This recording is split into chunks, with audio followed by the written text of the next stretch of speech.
Hello everybody. सो अब हम करेंगे exercise 8.1 class 9th NCERT question number 4। ठीक है, क्या बोला है? बोला है कि show that the diagonal of square okay are equal and bisect each other at right angles. आपको ये प्रूव करना है कि जो एक स्क्वायर होता है उसके जो डायगोनल्स होते हैं वो बाइसेक्ट भी करते हैं, इक्वल भी होते हैं और 90 डिग्री पे भी कट करते हैं। ये चीज़ आपको प्रूव करनी है। दिया क्या है? सबसे पहले अगर मैं बोलूँ आपसे कि यहाँ पे गिवन क्या है, तो ये अगर मैं यहाँ पे गिवन लिखूँगा तो आपको सिर्फ गिवन एक ही चीज़ है बेसिक। अगर मैं निकालूँ इसका फाइनल आउटकम तो गिवन में सिर्फ एक ही चीज़ गिवन है, जो कि है क्या आपका। मैं यहाँ पे एक स्क्वायर बना लेता हूँ ABCD। ओके, ठीक है, this is A B C and D। ठीक है, गिवन में सिर्फ इतना है कि जो ABCD है, ABCD is square, ABCD is a square. ठीक है, इतनी सी चीज़ आपको दी हुई है बस, और कुछ भी नहीं दिया हुआ। अब आपको पता है कि स्क्वायर की कैरेक्टरिस्टिक्स क्या होती हैं? All sides will be equal, AB equal to BC equal to CD equal to DA। ठीक है, तो आप यहाँ पे लिख सकते हो, लिखो या फिर मत लिखो। तो गिवन में आपको स्क्वायर दिया हुआ तो इतना तो दिया हुआ पता होगा कि angle A will be angle B will be equal to angle C will be equal to angle D, और ये चारों एंगल किसके इक्वल होंगे? 90 डिग्री के इक्वल होंगे। ये आपको पता होना चाहिए, स्क्वायर में ऐसा होता है। और यहाँ पे चलो लिख ही लेते हैं, AB equal to BC equal to CD equal to DA। ठीक है, ये चीज़ें आपको दी हुई हैं, ये तीनों चीज़ें आपको गिवन है। आप बोल सकते हो कि ये तीनों चीज़ें आपको गिवन है। अब यहाँ पे ABCD एक क्या है? स्क्वायर है। क्लियर है ये बात? अब स्क्वायर की कैरेक्टरिस्टिक्स आपको पता है कि इसके चारों के चारों एंगल 90 डिग्री के होते हैं, और यहाँ पे जो साइड्स होती है वो इक्वल होती हैं। इतनी चीज़ पता है, लेकिन आपसे आगे क्या पूछा है उन्होंने, क्या प्रूफ करवाना चाहते हैं? जो टू प्रूव है वो क्या है? देखिए, what they want to prove, जो कि वो प्रूफ करवाना चाहते हैं वो है कि show that the diagonal of square are equal and bisect each other. मतलब कि डायगोनल बनाऊँ मैं यहाँ पे, ये AC बनाऊँगा, AC बराबर होगा BD के। पहली चीज़ तो ये प्रूफ करनी है आपको, तो यहाँ पे लिख सकते हो आप कि आपको प्रूफ करना है AC is equal to BD। First thing you can write here, AC is equal to BD। पहली चीज़ तो यहाँ पे लिख ली। बाइसेक्ट करते हैं, इसका मतलब क्या हुआ? यहाँ पे इसको O पॉइंट मान लेता हूँ, तो हमें ये भी प्रूफ करना है कि AO is equal to CO। ये दूसरी चीज़ पूछेगा, ये दूसरी चीज़ प्रूफ करनी पड़ेगी। अच्छा, एट राइट एंगल ट्रेंगल, मतलब कि जो यहाँ पे एंगल बनेगा वो 90 डिग्री का बनेगा, ये भी आपको प्रूफ करना है। तो आप बोल सकते हो कि कोई भी एक एंगल, यहाँ पे ऐसा नहीं कि चारों को आपको प्रूफ करना पड़े, यहाँ पे कोई भी एक एंगल आपको 90 डिग्री प्रूफ करना है। तो मैं यहाँ पे लिख सकता हूँ कि आपको प्रूफ करना है angle AOB equal to 90 degree, और आप बोल सकते हो angle BOC equal to 90 degree. इनमें से कोई भी एक एंगल 90 प्रूफ करना है, समझ पा रहे हो ना? कोई भी एक एंगल 90 प्रूफ करना है, और AO CO के इक्वल प्रूफ करना है, और AC BD के बराबर प्रूफ करना है। ये चीज़ें आपको प्रूफ करनी है। तो इस फिगर को लेके चलेंगे और फिर हम पूरे क्वेश्चन को सॉल्व करेंगे। तो चलो स्टार्ट करते हैं इसको प्रूफ करना। तो कैसे कर सकते हैं हम इसको प्रूफ? थोड़ा सा दिमाग लगाते हैं। देखो, यहाँ पे हम फिगर में ही एनालाइज करते हैं, क्योंकि आपको पता है पूरी की पूरी 9th क्लास है ना जो कॉन्ग्रुएंसी के आगे पीछे घूमती है। मतलब congruency is the major part of 9th class, ऐसा बोल सकते हो आप। ठीक है, तो यहाँ पे इस तरीके से हम करेंगे। Let me change the colour. अगर मैं बात करूँ यहाँ पे कि मुझे सबसे पहले करना है AC को BD के इक्वल, तो AC को BD के इक्वल प्रूफ करना है। तो मैं यहाँ पे दो ट्रायंगल ले सकता हूँ। एक ट्रायंगल ले सकता हूँ ये, ठीक है, पहला ये ट्रायंगल ले सकता हूँ, और दूसरा ले सकता हूँ मैं ट्रायंगल ये, सॉरी दिस ट्रायंगल, ये वाला। ठीक है, एक तो वाइट वाला ट्रायंगल जो वाइट से मैंने ड्रॉ किया है, और एक ये ब्लैक कलर से जो मैंने ड्रॉ किया है। ये दोनों के दोनों आप ट्रायंगल ले लो। इसमें एक साइड आपको कॉमन दिख रही होगी। कौन सी साइड कॉमन दिख रही होगी? AB। ठीक है, तो इस तरीके से आप दो ट्रायंगल ले सकते हो, ABD और ABC, दो ट्रायंगल आपने ले लिए। अब फ्रॉम ABD एंड ABC इन दोनों ट्रायंगल से हमें इसको सॉल्व करना है। तो आप स्टार्ट कर सकते हो, लेट्स स्टार्ट फ्रॉम बिगिनिंग। आप यहाँ से दो ट्रायंगल को सॉल्व करना स्टार्ट करोगे तो सबसे पहले आपको यहाँ लिखना पड़ेगा प्रूफ। अब प्रूफ में आप क्या लिख सकते हो, यहाँ पे प्रूफ में यहाँ लिख सकते हो from A B D and A B C, from triangle, यहाँ लिख दो आप from triangle A B D and A B D, तो ये वाला ट्रायंगल हो गया A B D, and A B C and triangle A B C. ठीक है, ये दोनों के दोनों ट्रायंगल को आपको लेके सॉल्व करना है पूरा क्वेश्चन। ठीक है, तो कैसे करेंगे देखिए, यहाँ पे आप इसको कॉन्ग्रेंट करोगे, दोनों अगर कॉन्ग्रेंट हो जाएंगे तो हमारा जो ए सी और बी डी है वो क्या हो जाएगा, इक्वल प्रूफ हो जाएगा।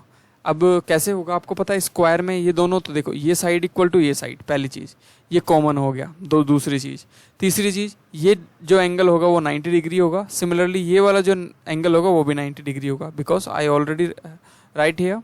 तो यहाँ पे ये तो हो गए कॉन्ग्रेंट प्रूफ। तो यहाँ पे लिखना है A D is equal to B C, यहाँ लिखना है हमको A D is equal to B C, पहली चीज़। ठीक है, दूसरी चीज़ क्या लिखनी है यहाँ पे, ए डी और बी सी के अलावा A B equal to A B, यहाँ पे आपको लिखना है A B equal to A B, A B equal to A B. Reason क्या है इसका, कॉमन है। ठीक है, और A D equal to B C equal क्यों है, क्योंकि गिवन है, क्योंकि ये स्क्वायर है। उसके अलावा और कौन सी चीज़ इक्वल है, यहाँ पे एंगल ए एंगल बी के इक्वल है, रीज़न 90 डिग्री। तो आप यहाँ पे लिख सकते हो angle A will be equal to angle B, reason लिख सकते हो ईच 90। ठीक है, ईच 90 डिग्री। तो ये आपके रीजंस हो सकते हैं और आप इस तरीके से एंगल्स को इक्वल प्रूफ कर सकते हो साइड को। तो अगर आपको पता है दो ट्रायंगल के कोई भी तीन चीज़ इक्वल प्रूफ हो जाती हैं तो बची हुई तीन चीज़ ऑटोमेटिकली इक्वल बोल सकते हो आप। तो यहाँ पे बोल सकते हो कि triangle A B D will be congruent, congruent तो पता है ना आपको, ये साइन होता है कॉन्ग्रेंट का, to the triangle A B C. A B सी से ए बी डी क्या होगा, कॉन्ग्रेंट होगा। कौन सी थ्योरम से या कौन से लॉ से होगा, देखो दो साइड है एक एंगल है, तो एस ए एस से। ठीक है, तो एस ए एस से ये कॉन्ग्रेंट प्रूफ हुआ। अब आपको पता है जब दो कॉन्ग्रेंट ट्रायंगल होते हैं तो उनका जो रिमेनिंग पार्ट होता है, कॉरस्पॉन्डिंग पार्ट, वो इक्वल होता है। तो हमें यहाँ पे प्रूफ क्या करना था, हमें यहाँ पे डायगोनल इक्वल प्रूफ करने थे। तो यहाँ A C will be equal to B D, A C और बी डी दोनों इक्वल होंगे। तो यहाँ लिख सकते हैं हम so A C will be equal to B D. ठीक है, अगर इसका रीजन लिखना है तो रीजन यहाँ लिख देंगे by C P C T, by C P C T. अब सी पी सी टी का फुल फॉर्म तो आपको पता ही होगा, corresponding parts are equal of congruent triangle. तो ये आपका सॉल्यूशन हो गया। इसके बाद में और क्या प्रूफ करना था, एक चीज़ तो प्रूफ हो गई कि डायगोनल्स इक्वल है, दूसरी चीज़ क्या प्रूफ करनी थी, ये तो प्रूफ हो गया। ए O equal to C O, ये भी प्रूफ करना है। तो देखिए यहाँ पे ए ओ इक्वल टू सी ओ, देखिए फिगर में देखिए ध्यान से, फिगर को एनालाइज करोगे देन यू कैन रियलाइज कि कैसे सॉल्व करना है। ए ओ इक्वल टू सी ओ मतलब कि ये और ये हिस्सा आपको इक्वल प्रूफ करना है। तो कैसे हम प्रूफ कर सकते हैं ये और ये वाला हिस्सा, अगर मैं ये ट्रायंगल लूँ और ये ट्रायंगल लूँ, मतलब कि this triangle and this small triangle, अगर इन दोनों को मैं कॉन्ग्रेंट प्रूफ कर पाता हूँ देन हम बोल सकते हैं कि हाँ इसके एंगल इक्वल होंगे। तो कैसे कॉन्ग्रेंट प्रूफ करेंगे यही देखने वाली बात होगी यहाँ पे। तो देखिए यहाँ पे इन दोनों को अगर मैं कॉन्ग्रेंट प्रूफ करूँगा, इस ट्रायंगल को, मतलब आप बोल सकते हो ए डी ओ को बी सी ओ से अगर कॉन्ग्रेंट प्रूफ करना है तो कैसे करेंगे। तो यहाँ ले लेते हैं दोनों ट्रायंगल ए डी ओ और ए डी ओ के साथ में B C O, A D O and B C O, है ना, from triangle A D O and B C O. तो आगे चलते हैं, अब हम सेकंड चीज़ प्रूफ करने वाले हैं। तो यहाँ लिख सकते हैं from triangle A D O and B C O, triangle B C O, ये दोनों ट्रायंगल आपने ले लिए।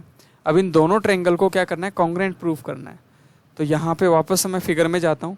तो यहाँ कैसे कोई भी तीन चीज़ें इक्वल देखो जो कि प्रूफ हो सकती हैं। तो देखो सबसे पहली चीज़ तो इक्वल प्रूफ हो सकती है A D equal to B C, पहली चीज़ तो ये प्रूफ हो सकती है इक्वल। दूसरी चीज़, ये वर्टिकली अपोजिट एंगल इक्वल हो सकता है, ये एंगल इसके इक्वल हो सकता है, दूसरी चीज़। तीसरी चीज़ क्या इक्वल हो सकती है, देखो ये जो एंगल होता है ना, वो एंगल इक्वल हो सकता है इसके ऑल्टरनेटिव इंटीरियर एंगल। जेड की डायरेक्शन में बन रहा है ना, जेड की डायरेक्शन में, आप बोल सकते हो कि ये दो पैरेलल लाइंस हैं, इन पैरेलल लाइंस को एक ट्रांसवर्स लाइन कट कर रही है, तो ये जो एंगल होगा वो इसके इक्वल होगा, तो हम बोल सकते हैं ऑल्टरनेटिव इंटीरियर एंगल इक्वल है। तो हम इस तरीके से यहाँ पे लिख सकते हैं कि A D equal to B C, ठीक है। उसके बाद में angle A O D B O C, ठीक है। तो दो तो ये हो गए, A O C A O D whatever, angle A O D equal to B O C, angle B O C. Vertically opposite बोल दो, ठीक है, वर्टिकली अपोजिट बोल सकते हो आप इनको। अब ये तो पहली चीज़ होगी। दूसरा मैंने आपको बताया कि A D equal to B C, A D equal to B C, ये दोनों साइड क्या होंगी, इक्वल होंगी। बिकॉज ये दोनों साइड इक्वल इसलिए होंगी क्योंकि गिवन है, स्क्वायर है, क्या है, गिवन है, ठीक है। तो ये दो चीज़ें तो हो गई। तीसरी चीज़ कौन सी होगी, मैंने आपको बताया कि तीसरी चीज़ होगी ऑल्टरनेटिव इंटीरियर एंगल। कौन सा एंगल, ऑल्टरनेटिव इंटीरियर एंगल। क्या होता है ऑल्टरनेटिव, देखो ये तो होता है वर्टिकली अपोजिट एंगल, और ये जो एंगल होगा, this angle will be equal to this angle. Let me draw the angle here, ये एंगल इस एंगल के इक्वल होगा। क्यों होगा, क्योंकि ये ऑल्टरनेटिव इंटीरियर एंगल है, जेड की शेप में बन रहा है, ये देखो दिस इज जेड शेप। आपको पता है जेड के कॉर्नर्स का एंगल इक्वल होता है, मैथ में हमने देखा था कि दो अगर पैरेलल लाइंस है, इस तरीके से कोई लाइन कट कर रही है, then this angle will be equal to this angle, और you can say this angle will be equal to this angle. तो इनको बोलते हैं ऑल्टरनेटिव इंटीरियर एंगल्स के पेयर। तो ये जो एंगल होगा वो इसके इक्वल होगा, या फिर आप ऐसे भी बोल सकते हो कि ये जो एंगल होगा वो इसके इक्वल होगा, आपकी मर्जी है। दो यहाँ पे ऑल्टरनेटिव इंटीरियर एंगल है, तो मैं यहाँ पे ए डी ओ और ले रहा हूँ C B O, A D O C B O. तो angle A D O and C B O, angle A D O and C B O, angle A D O, angle A D O equal है angle C B O, ठीक है। तो इस तरीके से यहाँ पे तीन चीज़ें क्या आ गई, इक्वल आ चुकी हैं। अब तीन चीज़ें कोई भी दो ट्रायंगल की इक्वल आ जाती हैं तो वो एक दूसरे के क्या हो जाते हैं, कॉन्ग्रेंट हो जाते हैं। कॉन्ग्रेंसी फॉलो करती है उस कंडीशन में। तो यहाँ पे कॉन्ग्रेंट हो गए ये दोनों ट्रायंगल, तो हम बोल सकते हैं so comma triangle A D O will be congruent to triangle B C O, ठीक है। आप बोल सकते हो कि ये दोनों ट्रायंगल क्या होंगे, एक दूसरे के कॉन्ग्रेंट होंगे। अब ये दोनों अगर कॉन्ग्रेंट होंगे तो अगर तीन पार्ट इनके ऑलरेडी इक्वल हैं तो remaining three part will be also equal. तो remaining three part will be also equal का मतलब है कि तीन पार्ट और बचे हुए इक्वल होंगे। अब बचा हुआ क्या हमें प्रूफ करना था, देखिए ध्यान से, यहाँ पे हमें साइड्स इक्वल प्रूफ करनी थी, ए O equal to C O. तो ये जो साइड होगी, देखो this AO will be equal to this CO because they are the corresponding sides. You can say ये दोनों ट्रायंगल की corresponding sides होती हैं. So we can write here this AO equal to CO. So अगर दोनों congruent है तो हम लिख सकते हैं AO equal to CO. Okay? So यहाँ पे लिख सकते हो AO will be equal to CO. No problem. ये लिख दिया हमने, AO CO के बराबर होगा, है ना। यहाँ तक बात समझ आ गई आपको। अगर AO CO के इक्वल होगा तो यही आपको प्रूफ करना था कि बाइसेक्ट करेंगे, AO CO के इक्वल होगा, मतलब ये जो बना रखा था आपने इस तरीके से, यहाँ A था, यहाँ B था, ये C था, ये D था, ये इंटरसेक्टिंग पॉइंट था, ये O, दिस इज O।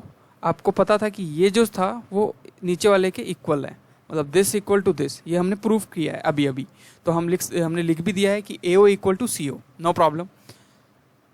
अब मूव करते हैं आगे। जो तीसरी चीज़ हमें जो प्रूफ करनी है, दो चीज़ें तो हमारी प्रूफ हो चुकी हैं, नाउ लेट्स मूव फर्दर। जो थर्ड चीज़ हमें प्रूफ करनी है कि एंगल AOB 90 डिग्री प्रूफ करना है और BOC 90 डिग्री। चलो फिगर में चलते हैं एक बार। AOB कहाँ है, AOB और BOC, मतलब ये 90 प्रूफ करना है आपको, ये 90 प्रूफ करना है।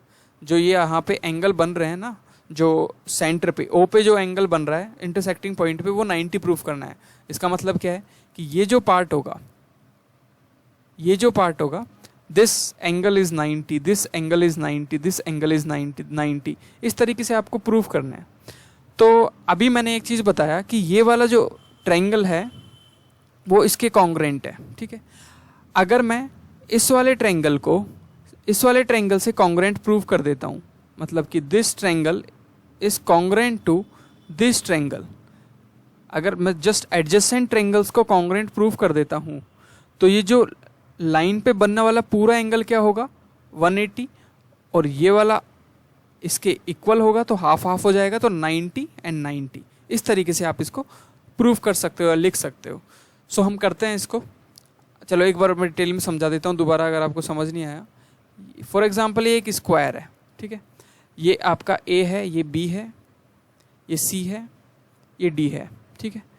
ये ए सी अगर आपका डायगोनल है और एक डायगोनल है आपका बी डी, ठीक है। तो यहाँ पे आपको क्या प्रूफ करना है कि ये जो एंगल है वो 90 होगा, ठीक है। तो आपको ये और ये दोनों कॉन्ग्रेंट प्रूफ करने हैं। दोनों कॉन्ग्रेंट होंगे तो ये जो एंगल होगा वो इस एंगल के क्या होगा, इक्वल होगा। Both angle will be equal. आपको पता है कि लाइन के एक तरफ बनने वाले एंगल कितने का होता है, 180 डिग्री का होता है। 180 डिग्री का अगर हाफ करोगे तो this angle will be 90 degree and this angle will be 90 degree. So हमें यही प्रूफ करना है, दोनों अगर कॉन्ग्रेंट आ जाते हैं तो हम 180 का हाफ कर देंगे, then the each angle will be 90। Okay, so let's solve. हमें बेसिक करना क्या है, हमें बेसिकली करना है कि हमें यहाँ पे इनको इक्वल प्रूफ करना है, मतलब दोनों को कॉन्ग्रेंट प्रूफ करना है। एडजेसेंट ट्रायंगल्स को हमें क्या प्रूफ करना है, एडजेसेंट ट्रायंगल मतलब सटे हुए ट्रायंगल, सटे हुए, ये इससे सटा हुआ है, चाहो तो इन दोनों को आप कर दो तभी भी आपका 90 प्रूफ हो जाएगा। तो आपकी मर्जी है, आप चाहो तो ए बी ओ और बी सी ओ को कर सकते हो, चाहो तो बी डी ओ या डी सी ओ, आपकी मर्जी है। आप दोनों में से, दोनों पेयर में से चाहो तो इन दोनों को कर सकते हो। एडजेसेंट को आपको इक्वल प्रूफ करना है, कॉन्ग्रेंट प्रूफ करना है। चलो अब मैं यहाँ पे ले लेता हूँ, मैं ले लेता हूँ यहाँ पे फ्रॉम ट्रायंगल। तीसरा क्वेश्चन, हम तीसरी चीज़ प्रूफ करने जा रहे हैं, तो तीसरा पेयर ले रहे हैं हम। From triangle A B O and triangle B C O, ये दोनों मैंने लिए। यहाँ पे ये वाला ट्रायंगल लिया और ये वाला ट्रायंगल लिया, ये दोनों ट्रायंगल मैंने ले लिए। अब ध्यान से देखो, इनको कॉन्ग्रेंट करेंगे। तो सबसे पहली चीज़ आपको दिख ही रही है कि कौन सी चीज़ है, यहाँ पे आपको दिख रही है। देखो ये चीज़ कॉमन दिख रही है, मतलब कि आप बोल सकते हो B O is a common. तो यहाँ पे ले सकते हो B O is equal to B O, B O is equal to B ओ।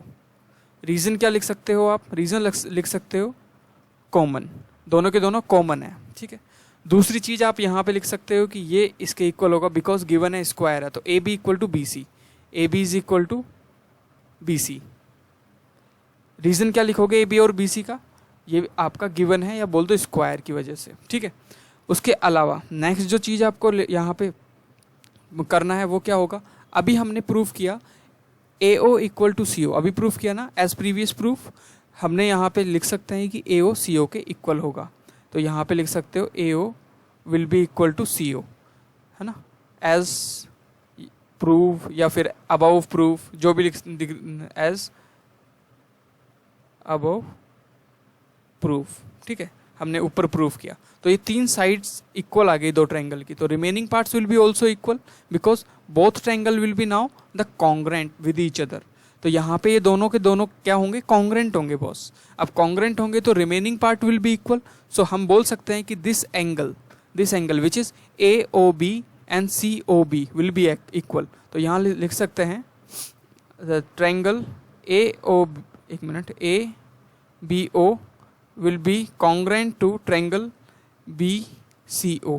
सबसे इंपॉर्टेंट चीज़ ये याद रखनी है, ए बी ओ और बी सी ओ दोनों क्या होंगे, क्यों होंगे, by S S S theorem या फिर एस एस एस लॉ बोलते हैं इसको।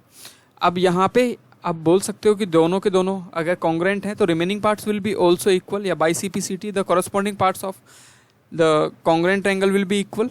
सो यहाँ पे कौन कौन से हमें करना क्या है, हमें तो 90 प्रूफ करना है। तो मैं यहाँ पे ए बी ओ और सी, ए ओ बी और सी ओ बी दोनों एंगल को इक्वल लिख सकता हूँ। Angle A O B is equal to angle C O B, ठीक है। अब दोनों एंगल इक्वल होंगे बॉस, तो यहाँ पे आप बोल सकते हो कि दोनों एंगल इक्वल होंगे, तो यहाँ पे दोनों एंगल का सम क्या होगा? अगर मैं बोलूँ AOB plus angle COB will B how much? 180 degree, right? Because linear pair है। आप लिख सकते हो यहाँ पे लीनियर पेयर, एक ही लाइन पे बनने वाले एंगल है। आपको पता है दोनों इक्वल हैं, तो या तो AOB को 2AOB लिख लो यहाँ पे, which is equal to 180 degree. आगे इसको सॉल्व करोगे तो angle AOB will be 90 degree. अगर एंगल 90 डिग्री आ गया AOB, तो similarly angle COB will be, angle COB also will be 90 degree. There is no problem. तो यही हमें प्रूव करना था कि 90 पे इंटरसेक्ट करते हैं। तो ये तीनों की तीनों चीज़ें हमने प्रूव कर दी। तो दिस इज द क्वेश्चन, और इसको इस तरीके से करना है। Thank you. प्लीज़ सब्सक्राइब करो यार, ठीक है।